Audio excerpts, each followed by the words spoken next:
Omega has once again released another Speedmaster. The only difference is this time, it's awesome. Let's get into it.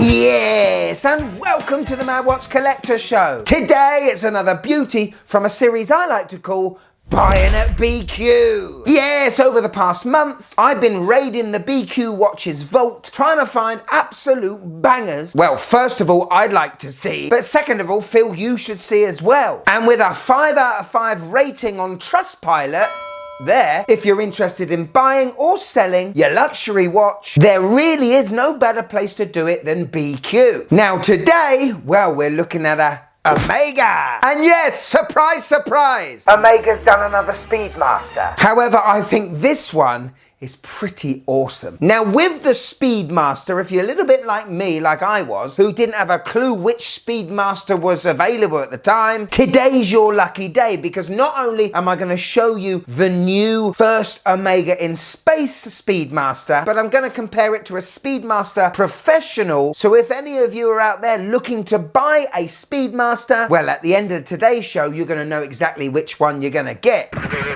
So yes, like I said, Omega has re-released a re-release. The Speedmaster reference CK2998, which was in production from 1959 to 62, was worn on the wrist by astronaut Walter Schirra. And in 1962, whilst he was involved in the Sigma 7 mission in space, Omega had their first Speedmaster in space. Now in 2012, that watch was re-released, didn't come with a bracelet, but was certainly different to the Speedmaster Pro. 13 years on, and this reference gets another re-release. And fortunately for me and for you, BQ currently have one for sale on the website, link in the description below.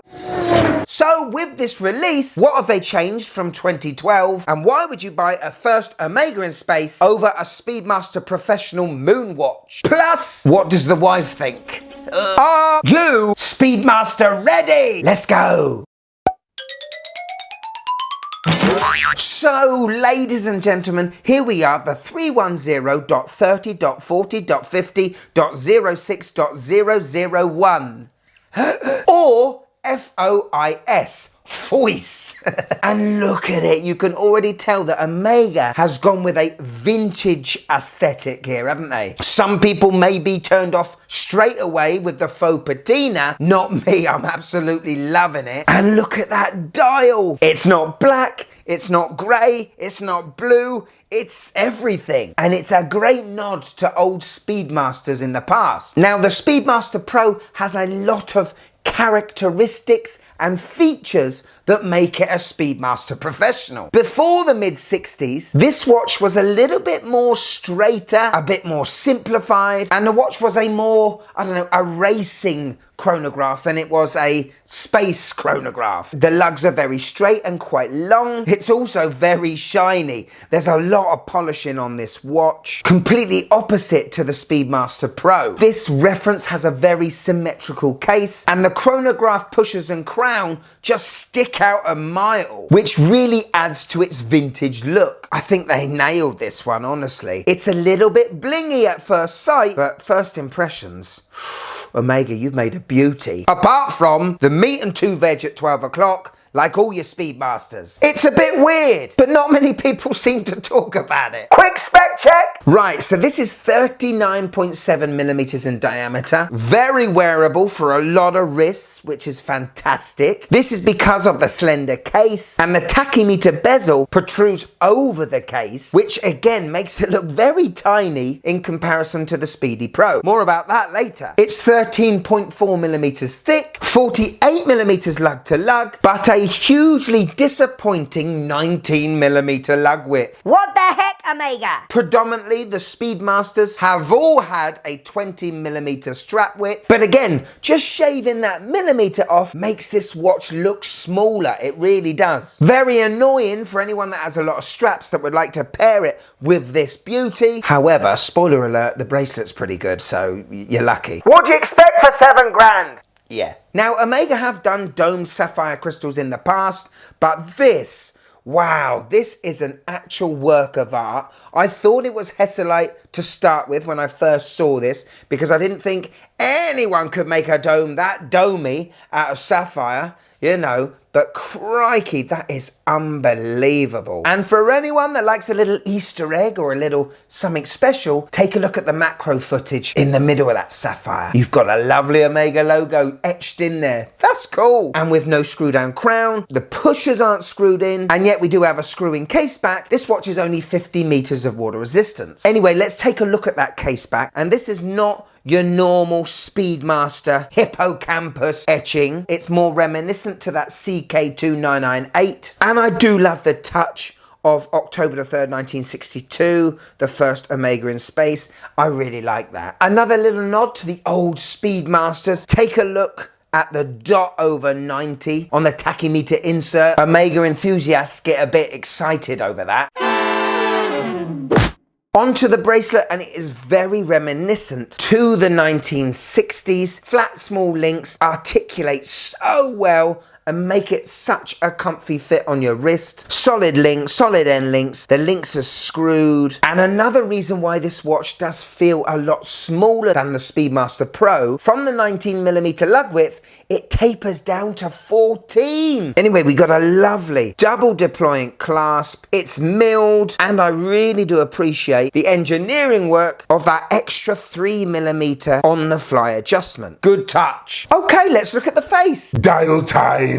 And this is absolutely beautiful, ladies and gentlemen. Almost perfection in my view. We have that custody faux patina colour on the hour markers, and it really does go so well with the colour of the dial, which is this sunbursty black, blue. I don't even know what colour it is. It's different in all lights. It just looks vintagey. What I also love and appreciate is the vintage Omega logo. That is a sensational touch as well. The subdials are sunken in and recessed perfectly. With the first Omega in space reference, you get what are called alpha hands. Omega changed this in the mid-60s to more legible white batons, but this definitely cements a time period to your Omega Speedmaster, making it a definite vintage inspired piece. What else can I say other than it's a flipping gorgeous dial?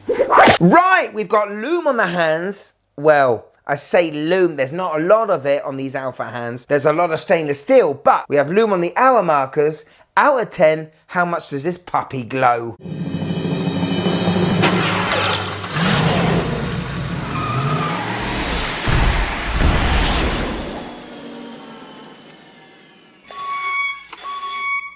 So yes, it's not a diver. It's not massively glowy, is it? However, as far as patina hands and indices go, this isn't bad. So it should be for 7 grand? Yes. Right, now the engine. Now thankfully, the first Omega in space now has the same movement as the Speedy Pro, which is the in-house caliber 3861. It's got 50 hours of power reserve, ticks away at 21,600 beats per hour, and is META certified, which means not only has the movement been tested to plus or minus 5 seconds a day outside of the case, it's been tested the same inside of the case, giving it shock treatment, heat treatment, and magnetization treatment. As movements go, this is absolutely gorgeous because we have the fabulous coaxial escapement, meaning the servicing on this bad boy, well, hopefully it's going to be a long time before you do have it serviced. Winding these watches up, wow, it's just a thing of beauty.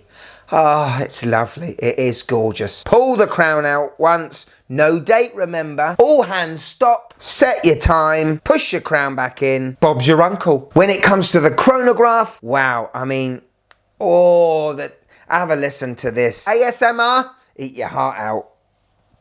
Oh, absolutely fabulous. What a gorgeous thing to operate. Hello. On my 6.5-inch wrist, and wow, this is phenomenal. It really does fit me lovely, I gotta admit. Definitely fallen in love with this dial, there's no doubt about it. Omega, you've done a fabulous job. So there we go, the Speedy first Omega in space 2024 release. What do you guys think? For me, I think Omega have done a fantastic job of now separating the looks properly with this watch to the Speedy Pro. I think the finishing on this watch is fantastic. Operating this watch is phenomenal. Well, I think it's my favourite Omega bracelet I've ever reviewed, ever. Feels like a vintage watch. Not in a light way, just in a, I don't know, a small refined way. I've handled some amazing Speedies in my time. Just have a look at this, including the Ed Whites. This one, well, I know it's new, but it feels vintage. They are my favourite watches because, let's be honest people, having a 60-year-old watch on your wrist, though it looks good, just not practical these days, you know? This has the looks of a 1960s Speedy, but with all Omega's mod cons. The big question is it worth the £7,500? Well, 5 years ago, you could get a Speedy for around, I don't know, £3,000-4,000. Like every watch company, prices are going up and up and up. But I think as an overall package, this is an absolute beauty. Okay, for anyone that is interested in buying a Speedmaster, may get a bit of a brain overload because over the years there has been a few to choose from. Now in the mid-60s, Omega changed the Speedmaster to make it a bit more, I don't know, tougher, more durable, and I guess professional. First of all, the watch is pretty much brushed, which gives a more tooly aesthetic, doesn't it? It was that time they introduced the Lyra lugs. These are lugs that are slightly twisted. That's synonymous with Omega. Some of you might like that. I do. A huge difference between the Pro and the first one in space is the asymmetrical case. They beefed out the right-hand side to give an overall guard to the crown and the pushers. This is why this reference looks like the pushers and crown really stick out. But this is also the reason why this watch is only 39mm and the Speedy Pro is 42. Well, you can get one with a Hesselite crystal, just like the ones that were used, well, on the moon. With a closed case back, you can buy them new for £6,600. They also offer a sapphire sandwich, a dome sapphire on the front and a flat sapphire on the back, showing that beautiful 3861 manual wind movement. Some of you might want to see that, but for having that sapphire luxury, it's £7,500. Now, unfortunately for us as enthusiasts, the first Omega in space only comes in with this sapphire domed crystal. There's no option to see the back, and there's no option for Hesselite. If I'm being totally honest, my tastes do still lie with the Speedmaster Professional. I love the asymmetrical case. And yes, it's the kid in me, but I much prefer to have the watch that went on the moon than just went into space. Which sounds awful, really, doesn't it? It really does. These two watches now look so different. There is an argument why you couldn't have both. This new release from Omega, wow, it really has impressed me. And I've not been a huge fan of Omega over the years. This one is done right and makes sense. Well done! So here it is, my wife's views on the first Omega in space. Wow, this is a bit blingy. Looks like a watch an old man would wear. You know, one that has been passed down through the generations. I do like the dial, but the overall watch is too shiny. That's a not bad review, Omega. She's definitely right that this is a shiny watch. It's a connoisseur's Speedy, isn't it? A refined Speedy. It's safe to say she won't be buying one though. Thank you so much to BQ for sending this watch in to me. I'll be flinging it back. It's on the website right now, as well as a lot of other Speedies on there. Remember, it being pre-owned, there is always wriggle room for the price. Get on the website and fill your boots on Speedmaster beauties. If you have watched till the end, thank you so much. It's been brilliant. It really has, for me and for you. If you want a bit more of the Mad Watch Collector, click there and join. You get to see the shows before anyone else, don't you know? Plus, if I've got you for a few more minutes, why don't you... Oh, this is beauty. This is a fantastic episode. A phenomenal episode on Speedmasters. Come on, you'll love it. You will love it. Go on, click it, you'll love it. Click it.